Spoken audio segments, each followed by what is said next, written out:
But Thomas Power, if you didn't know, was the founder or co-founder of something called eCademy. Do you remember eCademy?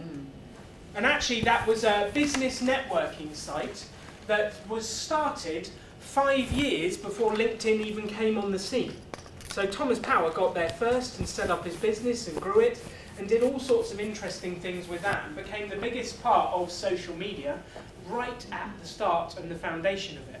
And Thomas today advises major companies, he helps CEOs and directors with their strategy on social media and all sorts of things like that. So I'm really interested to hear what he has got to say today about the future of social media and where it's going for us in small business. So we're excited to have Thomas here. So would you help me welcome Thomas Power, please? Thank you. Thank you, good morning. Lovely introduction. Am I on for your tape? Great. And there's no tape even in the machine, is there? Shows you age. Thank you. Yeah, I'm 51, so I guess I'm old. Do make sure you read Nicky's Twitter book, because Twitter is the most important platform for you to become skilled at. The most important by a long, long way. If you think of it in terms of languages, learning Twitter is like learning French, and even the French struggle with French, as I'm sure you know. Facebook is more like Spanish, and LinkedIn is more like German. But the most important one to learn, and the hardest one to learn, is Twitter. But enough on that. Nicky would like me to tell you the story of success and failure and comeback. So it's always nice to have a success, but it's very hard to recover from a failure. And that process takes you a long time and takes you to a dark place to come out of it. But going back to 1994, in fact, I'm now in my 21st year online, and studying the world of online still fascinates me hugely to this day. I read for 4 hours a day, every day, 7 days a week, 100 hours a month, just to keep abreast of the developments in Silicon Valley. And the pace and assault that's coming at the UK market from Silicon Valley is mesmerizing. Many of the commentators and believers consider that 75 of the FTSE 100 won't make it to 2025. And if you go back to the dot-com boom of March 2000, which you may remember, Martha and Brent floated lastminute.com on March the 13th, year 2000, 15 years ago next week. That was the collapse of the dot-com. Theirs was the last IPO. And since, in the last 15 years, 40 of the FTSE 100 haven't made it to this point. 40 out of the last 15 years, which means that the best directors in the country cannot even compete in the modern world. And so now, when I tell you about what's coming next from Silicon Valley, it's truly, truly terrifying. Internet Armageddon is upon us. So then, of course, during that time, we saw the emergence of LinkedIn really in the spring of 2003, Facebook February the 4th, 2004, and Twitter begun April the 6th, 2006, and the birth of the free model. Everything is free. And of course, our perception is that these things are free. But when you look at your phone bill, particularly the data bill on your phone that you are paying to O2, to Orange, to 3, to Vodafone, that is the money going to those companies. Those services are not free. You're just paying them indirectly through your phone bill. And a lot of people forget that. So the perception of free is a very good illusion that the guys at Facebook, Twitter and LinkedIn and Google have truly mastered. Notice now that Google have now launched their mobile phone network in the United States. So they're coming for that bit as well. And they do intend to take all of it. They're not interested in some of it. These guys in California, they don't want a bit of market share, they want all of the market. Which is why when they launch their predatory attack on the FTSE 100, it's going to be very, very painful. And I will be there standing, trying to defend the kingdom, sitting on their boards, firing the weapons. So I've learnt my lesson. The power of the platforms is not just the branding power or the marketing power or the e-commerce power or the chat power, the discussion power of these platforms.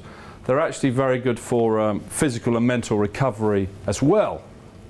So they're more than just bits of software. They're very, very sophisticated pubs, particularly Twitter, which is by far the most sophisticated pub on the internet and takes many years to learn, many, many years to learn. So whilst you can study it in the book and go on the courses, you have to give yourself time to understand how the Twitter pub works. And by the end of the decade, it will be the dominant platform. And it will be your dominant route to market. So if you don't study it, whether it's for suppliers or clients, for staff or shareholders, it's a weakness.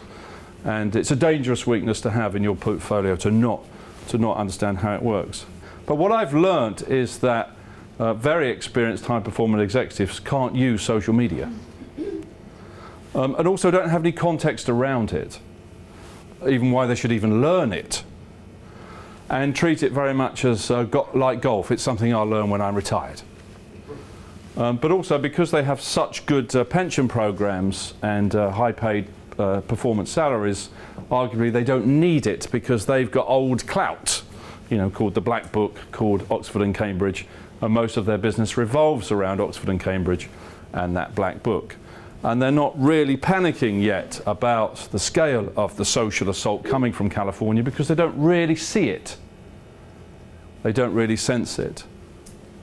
But switching into the new world about where we're going next, the reason the Internet Armageddon is upon us, and that's why I've now joined 7 boards of directors as a non-executive in California, in New Zealand and in Europe, is because the venture capitalists in California, of which there's 250 of them, and they've all got more than $10 billion of capital to invest.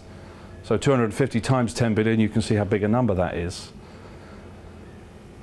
They've decided that they don't just want to sell us technology anymore and mousetraps and shovels, as they have done for the last 50 years. They actually want to take the markets away from the existing incumbents.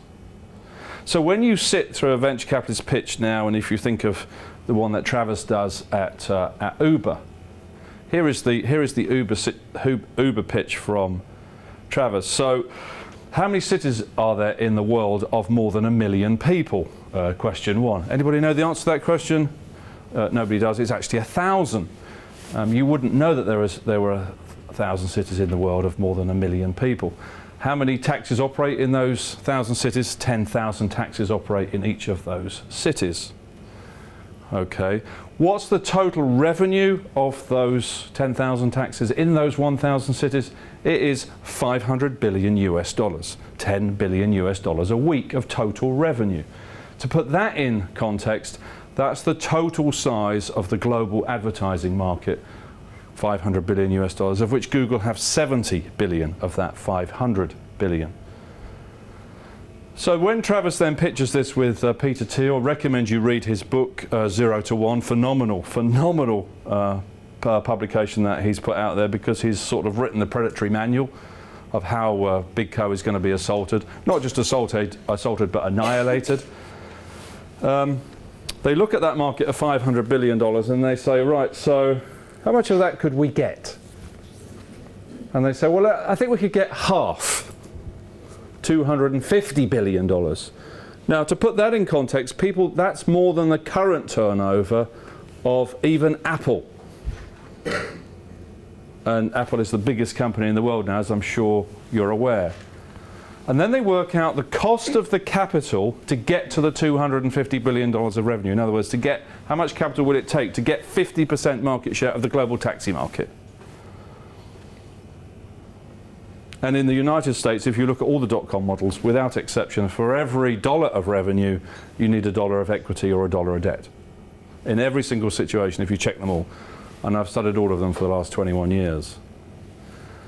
But even getting to the point where they capture that market share, because Uber is now doing $1 billion US a month of revenue, started in 2009. You think of how hard it is to do £1 million of revenue in the UK, or £10 million of revenue in the UK. This is $1 billion a month of revenue already after just 5 years. The goal, of course, is not to just take the revenue out of the taxi market. The goal, of course, is to take the taxes away completely. and replace them with Google cars, which do not require drivers. No taxi drivers at all are required. If you haven't been in a Google car yet, it runs remotely on radar. It doesn't require humans. It's linked to the Google mapping system, and it'll run around a city on its own, and you'll call it on your Uber app and it'll be there outside your door in 10 minutes. You will not have a requirement for a car anymore in a city. You just call it, mount and go. And obviously the other interesting thing, of course, is the car, the vehicle and the ride will be free, because inside that car will be running the Google ads, which then allow you to make the product for free.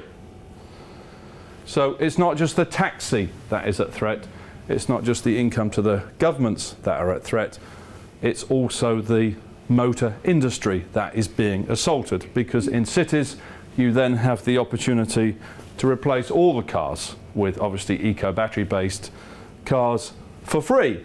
So you don't need any tax, any insurance. You don't need a vehicle in a city. Of course, that frees up something else, which is the land where the cars are. Okay, in all the car parks. Guess who's buying the land? And you start to see the scale of the assault, because they start with something and then they work it all the way to the end. They work out the cost of capital, and they ask three questions at the VCs. Who are you going to kill? How much is it going to cost? And can you hire the assassins to do the work? That is the Silicon Valley business model. That's in Peter's book. That's probably enough for now. Thank you. I'm out of time.